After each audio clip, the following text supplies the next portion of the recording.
how to overcome emotional distress. I've got 7 points here for you, and the 8th is for people who are really struggling.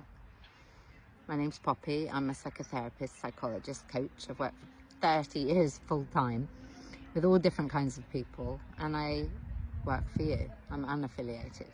Self-Mastery is my brand, how you master what you're thinking, feeling and doing, so you can have a life of thriving. To be one of the people who doesn't say on their deathbed, top regret of the dying, I wish I'd had the courage to live my life rather than the life I thought other people expected of me. The people who feel that, say that, think that, or it's so out of awareness that they struggle. So anybody who's saying essentially to yourself, I'm not free, this is not making me happy. If life isn't making you happy, that's the path you're on. And that's not your fault. That's culture that grooms us. You're not worthy, you're not, don't be different, don't rock the boat, all the things. So we end up contorting ourselves to fit in. We're good students, that's what we're taught to do. So firstly, we can do pretty much anything with a plan, a map and a guide. It's picking your guide. We're tribal beings. So if we're feeling still seduced, well, we are seduced, taking it personally that you're supposed to do stress and so on alone, then you're being gaslit. And that's most of the problem. Emotional distress, I imagine you know what that is. However, in my mind, and simply put, is you're so overwhelmed.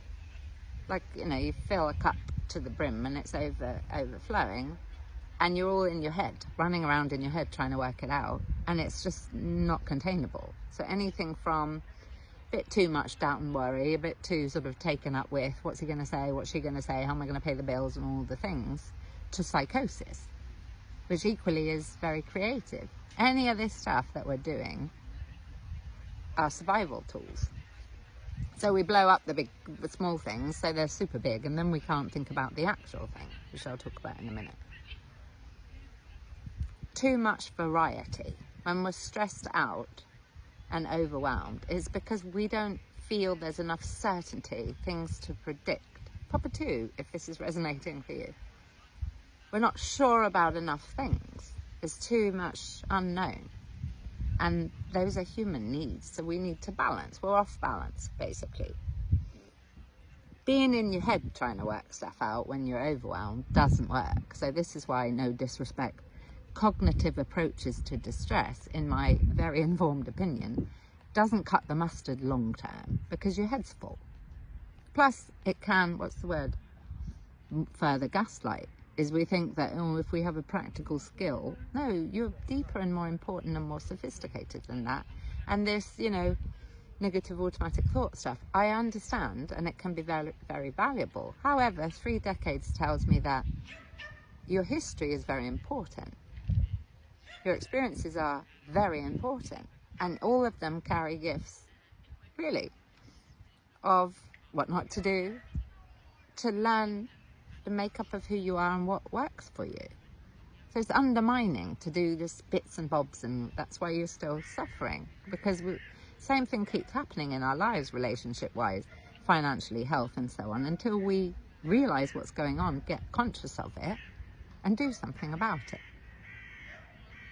Again, this isn't our fault. However, now it is when we get conscious of it. So to split, so that we know, is anything in the head when we're anxious is ego. And this may be too much, actually, if you're super stressed out. How do I do it? Should I break this up? I will. Sorry, it's too much often when your head's too full. So what would make sense to conclude? I'll talk in the next video about the higher self and the mind and the difference. And following the first one, you'll sail it.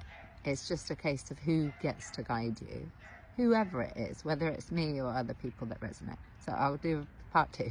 See you shortly.